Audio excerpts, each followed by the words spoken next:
Welcome, welcome. This is where all the magic happens. And by magic, I mean artists don't really need confidence. It's all about experience. I've been an artist my whole life, but I would say that anybody has the ability to do artistic things. It's just that a lot of people are lazy or don't try, or it's not their natural inclination. I don't go into a drawing thinking anything about confidence or, hey, I'm awesome, I can do this. All I'm thinking about when I conceive an idea is how do I execute, how do I put on paper whatever how do I put on paper exactly that which I see inside my brain. It's not easy because we are by our very natures faulty in so many ways. We aspire towards something godlike or heavenly. It's never going to happen, never going to reach that plane. You have to allow yourself to go with the flow. It's really a form of improv. Not beat yourself up over all the little mistakes and whatnot. It's like plowing forward. You're looking to capture that one moment where you felt, I really love this. You can't wait to take another foul shot and hear and see that ball go swish so perfectly. It's a sweet spot. You're looking for that one epic night of partying that everybody remembers. And then you try for another 10, 20 years, burning the candle at both ends, burning yourself out, becoming a total derelict, trying to recapture that one magical night. You're going to have so many more failures along that journey towards that one golden calf. I like probably 1/3 of all the stuff I do, and the other 2/3 is either crap or subpar, and I know it and I feel bad. Any guilt and shame associated with it, I drag into the next blank sheet of paper and hope to what's the word? I'm looking for, what's the, redemption. Camera 3 now. It can really screw up somebody who has just a billion gigawatts of potential. It can screw them up so bad, and they might never be able to get over that hurdle because they make the one grand mistake of comparing their stuff to everyone else's. And so they go to a museum, they get turned on to a specific artist or animator or painter or photographer, and next thing you know, they're like, I can never be that good. I suck. They get bummed out when they discover that they are not the only one and that the artistic universe does not revolve around their productivity. And so this massive depression usually causes them to go down the path of drug and alcohol addiction, of course. You got to bear in mind that when you go to a big-ass museum like the Met or the Louvre, you are looking at one teeny tiny small fraction of any great artist's overall work. And trust me, they threw out the shitty shit. Only an art collector passing by their trash can might have salvaged that crap, but it was probably rightfully destined for the dump. Best advice I've ever received pertaining to artistic endeavors is finished is better than perfect. In order for the thing to just get done, to exercise that demon, get that monkey off your back, whatever, it doesn't matter what the rest of the world thinks. Judgments will hail down upon you, and I could care less. I'm a hack. I churn shit out fast and loose, sloppy, but I've reset to my default childlike configuration, which, by the way, is what Picasso, his entire existence, he would often repeat that if only he could paint like a 5-year-old again.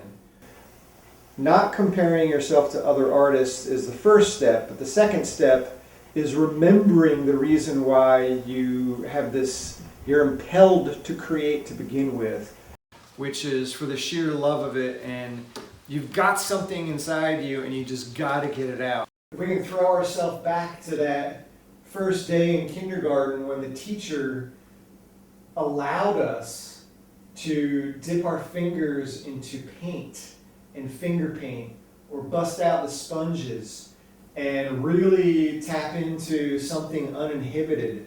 I mean, our mothers didn't allow that.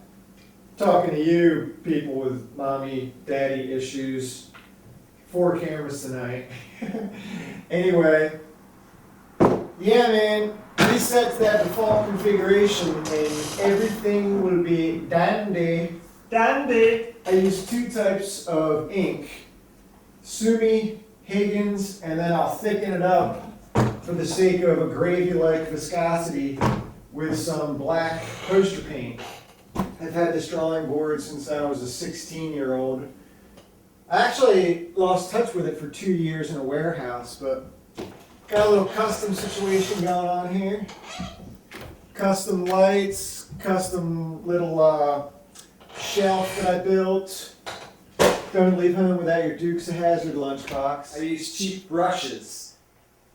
Dollar Tree, Family Dollar. Every once in a while I'll treat myself and buy something nice. Very, very rarely do I use erasers except to hold down the corners of my crappy, I mean when I say crappy, this is the cheapest you can get. Also found in any elementary school's art class, 18 by 24 construction paper.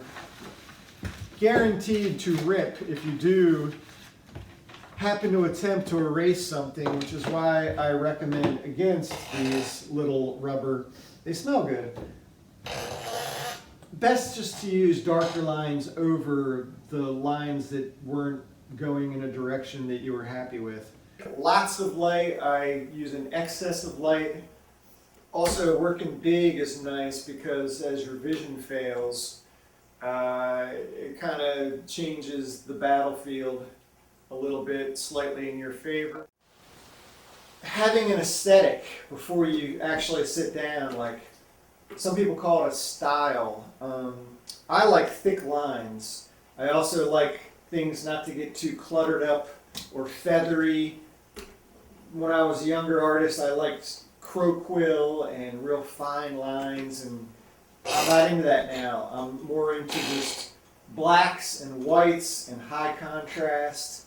It's sort of refining things down to, imagine, it's more like, you know, if you see the world as if you had blurred vision. I think that's a better way to try to capture things. I think the Impressionists were really onto something with that idea. I like asymmetrical because asymmetrical best emulates real life. You know, if you're looking for verisimilitude, then a perfectly framed Stanley Kubrick shot rings false and untrue. It looks good in a movie, but when you're talking about a single picture, especially if your picture is trying to capture like a frozen moment in time. Look at how many pictures people delete from their cell phones because it's blurred or something is out of focus in the foreground, and well, those I find more interesting than something where all the lighting's perfect and all the fields of depth are sharp and crisp. And so this is kind of the new paradigm. I'm chasing the tail of that aesthetic when it comes to cartooning. I like the Howard Hawks way. If I can apply his method of filmmaking to you know, doodling these cartoon characters, which was he would often have overlapping voices. So actors would, you know, they're constantly talking over one another the way real people do, interrupt each other. You know who you are. Yes. Not me. Anyway, I'm going to create for this Blu-ray disc the menu for the Blu-ray, which will have multiple Clown Rebellion characters grouped to the right, pointing at objects to the left. I can turn certain standalone objects that are on different planes into buttons. By the way, I do recommend, if you do pencil work first, take a high definition picture or a scan, and you can check out on the Blu-ray disc. There's a tutorial on how to create a large format scanner on a budget. Anyway, thank y'all for coming. You can go out the back, out the front, or jump out the window. And we'll catch you on the flip side next time.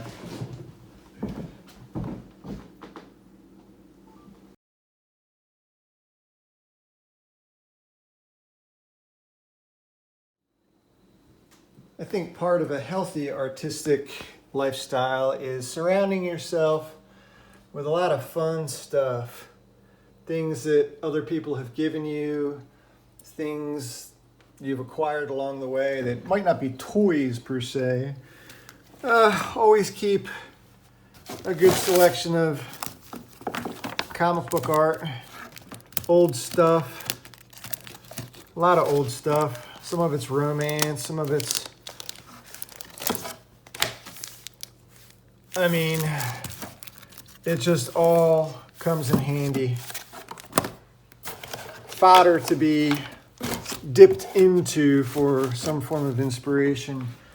Drawers and drawers and drawers worth of good stuff. Super Circus.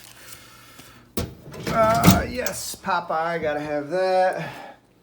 And then you gotta have a shelf full of all kinds of knickknacks, bric-a-brac, books, stools, monitors, computer setup, typewriter, more books, cameras, and of course, there will be cats.